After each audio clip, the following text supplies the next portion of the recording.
In the rolling hills of New Hampshire, 60 years ago, lived a farmer named Mr. Bassett. He had a bustling household with strong sons and daughters growing up around him. They weren't rich with money, but they were wealthy in land and love.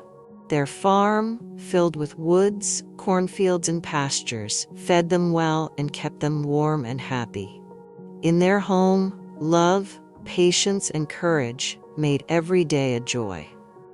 As November arrived, their farm was brimming with the rewards of summer's hard work.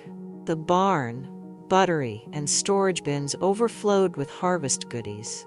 The big, cozy kitchen was the heart of the home, with a warm, crackling fire in the fireplace and decorations of dried apples, onions, and corn. Up high, squashes, hams, and venison hung from the beams, a reminder of the wild deer in the deep forests nearby. The air was filled with delicious smells, and the family was buzzing with excitement for the upcoming Thanksgiving feast.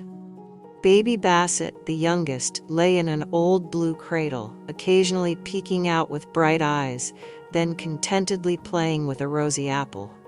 Two small boys, busy shelling corn for popping and selecting the biggest nuts, chatted happily.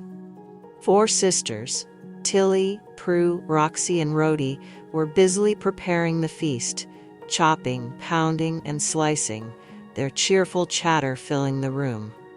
Outside, Farmer Bassett and his eldest son, If, were doing chores, getting everything ready for Thanksgiving. In the kitchen, Mrs. Bassett, the queen bee of this busy hive, bustled around, making sure everything was just perfect for their special dinner.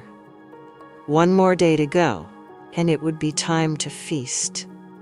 Seth and Saul, the younger boys, were already dreaming about the delicious meal, giggling about how much they'd eat. But a surprise awaited them. A visitor arrived with news that turned their plans upside down. Mrs. Bassett's mother was ill, and she had to leave right away. The children, saddened by the news, quickly helped their mother get ready for her urgent trip. With Mrs. Bassett gone, the older children, led by Tilly and F, took charge of the household. They promised to keep everything in order and prepare the Thanksgiving dinner themselves. They worked together, cooking and setting up, making the best of the situation. However, their plans for a quiet dinner were upended when a knock at the door revealed their father, back early, bringing with him a house full of relatives. It turned out to be a misunderstanding. Grandma wasn't ill after all.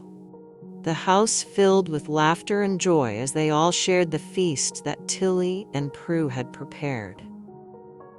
There were a few hiccups in the meal. The stuffing had some unexpected ingredients, and the pudding was a bit of a disaster. But the pies were perfect, and everyone was too happy to care.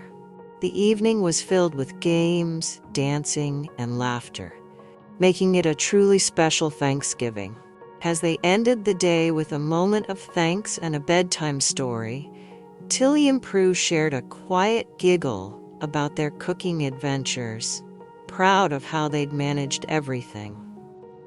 It was an old-fashioned Thanksgiving,